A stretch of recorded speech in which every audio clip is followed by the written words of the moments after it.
Welcome back. Donald Trump's legal team has until tomorrow to respond to a request for a protective order that would limit what the former president can say about the January 6th case. CBS's Cristian Benavides explains.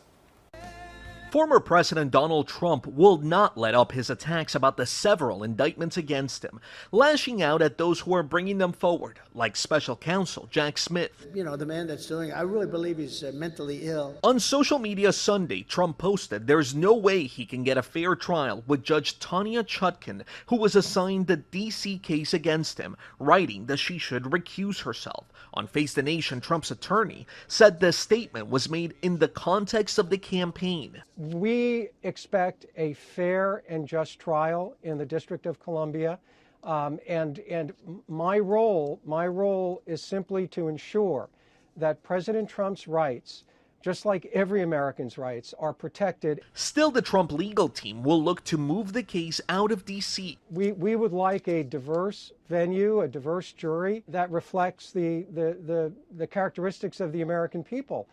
It's up to the judge. I think West Virginia would be an excellent venue to try this case. Meantime, also on Sunday, former Vice President Mike Pence forcefully called out Trump's disproven claims about the 2020 election.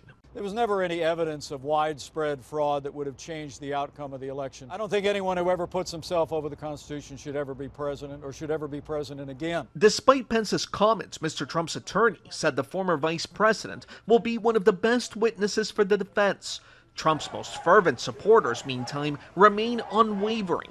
A new CBS News poll shows 91% believe the indictments are trying to stop the Trump campaign, and more than 3/4 believe it's an attack on people like them. Cristian Benavides, CBS News, Miami. A fourth indictment against the former president could happen in Georgia, by the way, in coming weeks.